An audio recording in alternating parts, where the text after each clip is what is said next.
নেমন্তন্ন করুক আর নাই করুক, নিজের পাশের গ্রামে এত বড় বিয়ে বাড়ি, না গিয়ে কি আমি থাকতে পারি?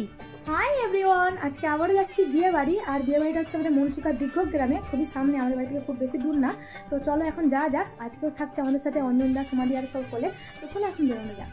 আমরা আছি ওই 2 কিলোমিটার দূরে, অঞ্জনদারা আসবে এদিক দিয়ে, তারপর সবাই একসাথে যাবো। এই যে দাঁড়িয়েছি ভাই আর আমি।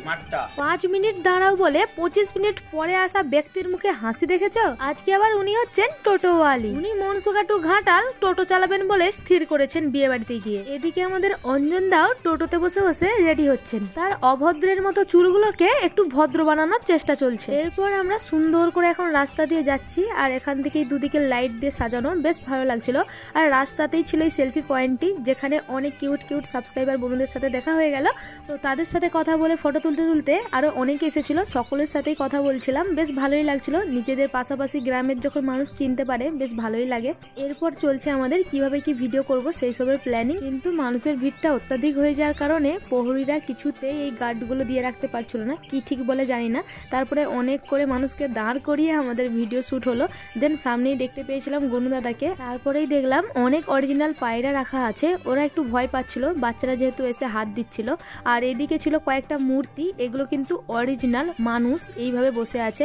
দেখতে যতটা ভালো লাগছে, কিন্তু ওরকম ভাবে থাকা অনেকটা কষ্টের। তো যাই হোক, পুরো ডেকোরেশন অসাম লাগছে। আর এদিকে চলছিল ডান্স, তো আমরাও ভাবছিলাম একটু ডান্স করব, তাই ওদের সাথে একটু জয়েন হলাম।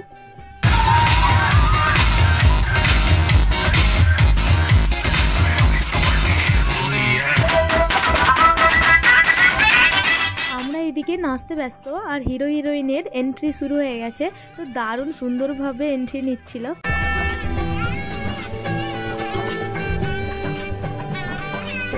ধামাকাদার একটা এন্ট্রির সাথে দারুণ লাগছিল দুজনকে। এখানে ভিডিওর থ্রুই কিছু একটা বলছিলাম, তবে কি বলছিলাম দুজনে সেটাই মনে নেই, আর এখন বুঝতেও পারছি না। তো যাই হোক, এরপর আমরা চলে গেলাম স্টার্টার আইটেমে কি কি আছে দেখার জন্য এবং টেস্ট করার জন্য। প্রথমেই নিয়ে নিলাম এখান থেকে মোমো। আর সিরিয়াসলি মোমোগুলো খেতে জাস্ট অসাধারণ ছিল, সেটা যদিও পরে ফিল করেছি। প্রথমে তো মুখে পড়া মাত্রই মুখে খুবই ভাপ লেগে গেছিলো, এত গরম ছিল। তবে টেস্ট সত্যি অসাধারণ ছিল, তার পরের কটা খেয়ে বুঝেছিলাম।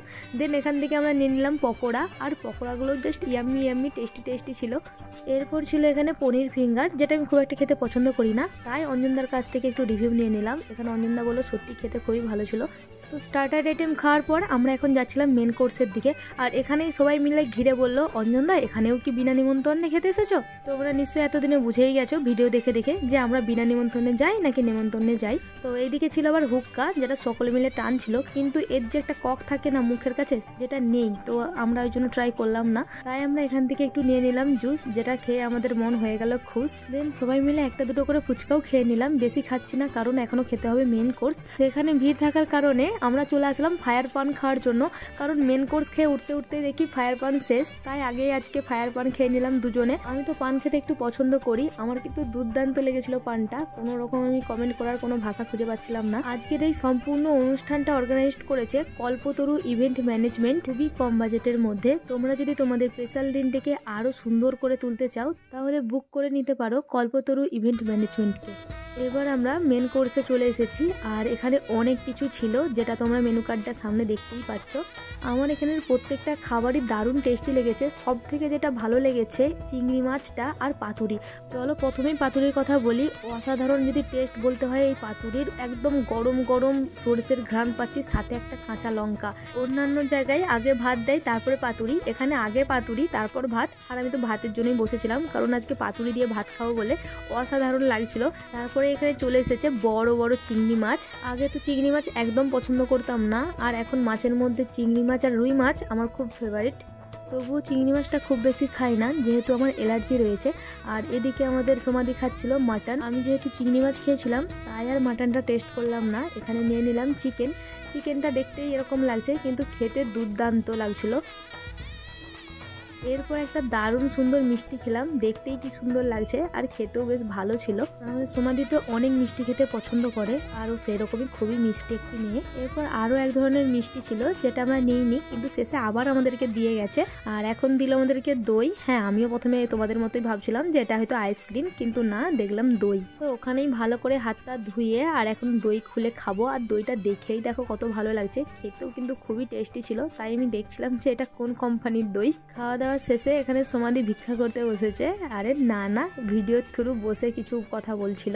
এরপর আমরা আবার একটা করে পান খাওয়া বলে গিয়েছিলাম, আর গিয়েই দেখলাম ফায়ার পান শেষ। আমি জানতাম প্রতিবারে এটাই হয়, আমাদের খাওয়া শেষ হতে হতে পান শেষ হয়ে যায়, তাই এখানে নর্মাল পানি খেলাম দুজনে। আর সিরিয়াসলি পানটা সুন্দর ছিল, আবারও বলতেই হতো। স্টার্টার আইটেম থেকে মেন কোর্স কোনো কিছুতেই আমি খুঁজে পাইনি, এমনকি খাওয়ার পর রান্নিকে ডেকে বলেছিলাম যে দারুণ সুন্দর রান্না হয়েছে। তো যাই হোক, অনেক অনেক ধন্যবাদ কল্পতরু ইভেন্ট ম্যানেজমেন্টকে এত সুন্দর একটা অনুষ্ঠানে আমাদেরকে ইনভাইট করার জন্য। তো চলো আজকের মতো বিদায়, দেখা হচ্ছে পরের ভিডিওতে, টাটা।